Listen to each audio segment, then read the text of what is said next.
Kesadaran 3D, 4D, dan 5D, bagian pertama. Kesadaran 3D.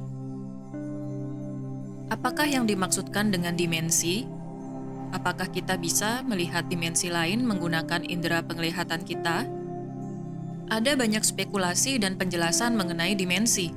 Namun, yang paling banyak menarik minat dari masyarakat adalah dimensi dari para makhluk astral. Banyak video di YouTube menyajikan konten uji nyali di mana mereka mendatangi situs-situs bernilai sejarah untuk menemukan keberadaan dari makhluk astral di situs-situs tersebut. Acara tersebut digemari oleh masyarakat karena umat manusia yang berada di Matrix haus akan hiburan serta rasa penasaran yang mendalam akan dimensi lain di luar dunia fisik yang manusia tempati. Padahal, jika kita berhenti melakukan pencarian keluar, sebenarnya ada dimensi tak terbatas yang ada di dalam diri kita masing-masing.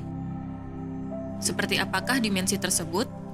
Komunitas dunia memberikan penomoran dimensi yang bisa dirasakan berdasarkan tingkat kesadaran manusia menjadi 3D, 4D, dan 5D. Pengelompokan ini dilakukan untuk memudahkan umat manusia yang begitu logis agar bisa memahami konsep yang dimaksudkan. Walaupun sebenarnya memberikan kategori kepada tingkat kesadaran kurang tepat untuk dilakukan karena ada begitu banyak gradasi atau oktav dalam dimensi kesadaran. Dimensi bukanlah lokasi atau sebuah destinasi, tapi getaran dari kondisi kesadaran. Huruf D pada 3D, 4D, dan 5D selain diartikan sebagai dimensi, juga banyak dijelaskan sebagai density, yang artinya tekanan atau kepadatan.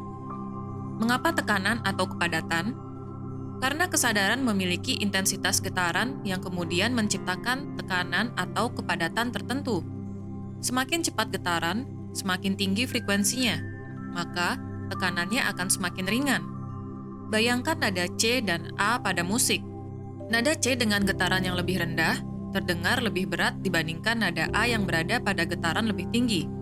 Hal ini sama dengan getaran yang dihasilkan dari kondisi kesadaran kita. Jika kita berada pada kesadaran yang tinggi, maka kita akan merasa lebih ringan. Kondisi kesadaran ini mempengaruhi keadaan fisik kita. Kita bisa melihat orang-orang yang sakit secara fisik sebenarnya memiliki kekalutan, ketakutan, kebingungan, sakit hati, dan emosi getaran rendah lainnya dalam diri mereka. Sebaliknya, jika kesadaran kita berada pada emosi vibrasi tinggi, seperti kebahagiaan dan cinta kasih, maka secara alami tubuh fisik kita juga akan sehat. Orang-orang yang mengalami kebangkitan spiritual banyak mengalami gejala peningkatan getaran kesadaran di tubuh fisik mereka akibat lompatan getaran dari vibrasi rendah ke vibrasi yang lebih tinggi. Peningkatan kesadaran tersebut harus dikalibrasi dengan badan fisik kita. Kita harus disiplin melakukan praktik spiritual seperti olahraga, yoga, meditasi, olah batin seperti menulis catatan harian, dan sebagainya. Karena jika hal ini tidak dilakukan, kita akan berputar di pusaran energi yang lama. Kalibrasi kesadaran dengan badan fisik bisa kita analogikan seperti update software pada smartphone kita. Jika kita tidak melakukan update yang dibutuhkan, maka seringkali smartphone kita akan error atau terasa panas karena tidak sanggup mengakomodir aplikasi yang terus melakukan peningkatan pada fiturnya. Tubuh fisik kita pun demikian. Gejala kebangkitan akhirnya muncul dari peningkatan kesadaran. Maka, penting bagi kita untuk rajin melakukan praktik spiritual. Penjelasan tentang kesadaran 3D, 4D, dan 5D cukup panjang dan akan dibagi menjadi 3 bagian. Masing-masing video akan menjelaskan mengenai kesadaran 3D, 4D, dan 5D. Rekan-rekan diharapkan untuk menyimak ketiga video untuk memahami dan menyadari dimensi atau kepadatan mana yang beresonansi dengan getaran kesadaran rekan-rekan. Kesadaran yang pertama adalah 3D. Ciri dari kesadaran yang berada pada getaran ini adalah merasa tidak aman secara materi, tidak percaya diri, tidak percaya kepada orang lain karena takut mereka akan mengambil kekayaan yang kita miliki, ingin memiliki kekuasaan agar bisa mengontrol orang lain, mengidentifikasi diri berdasarkan kekayaan, pekerjaan, dan status sosial, percaya bahwa hidup hanyalah sekali, Meyakini bahwa bumi adalah arena bertarung untuk bertahan hidup karena sumber daya alam yang terbatas. Percaya bahwa hidup terdiri dari dua pilihan, yaitu menang atau kalah. Berpikir bahwa kebohongan adalah hal yang wajar karena semua orang melakukannya untuk bertahan hidup. Meyakini bahwa pria dan wanita memiliki peran yang berbeda. Sebagai contoh, pria adalah sosok pembimbing yang kuat, sedangkan wanita adalah sosok penyayang yang lemah.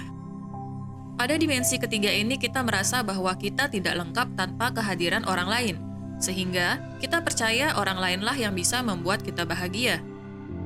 Kita merasa bahagia hanya di waktu-waktu tertentu.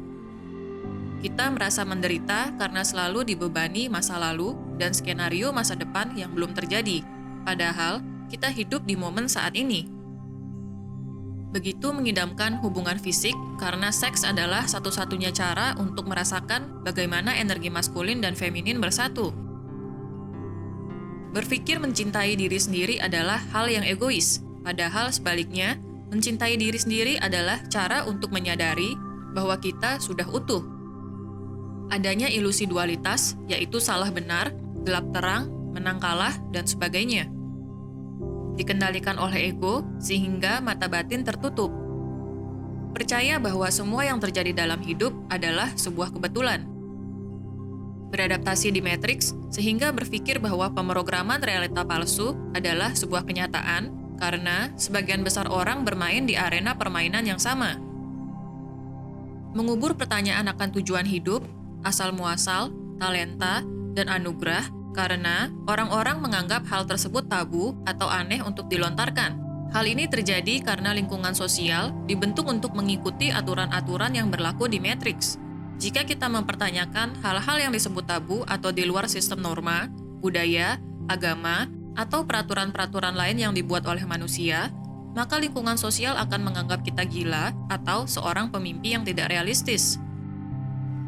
Karena takut dicap sebagai orang gila, maka kita akan mengikuti sistem yang ada di Matrix. Dan pada akhirnya, otak kita mengikuti pemrograman realita palsu yang menyihir sebagian besar umat manusia.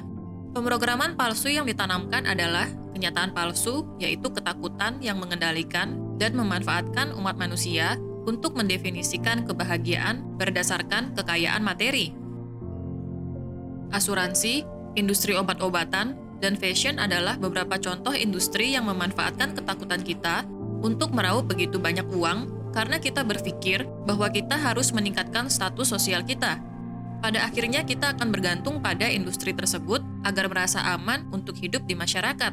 Hal ini berdampak pada akumulasi kepemilikan benda-benda materi yang membuat kita merasa terpuaskan walaupun hanya untuk sementara.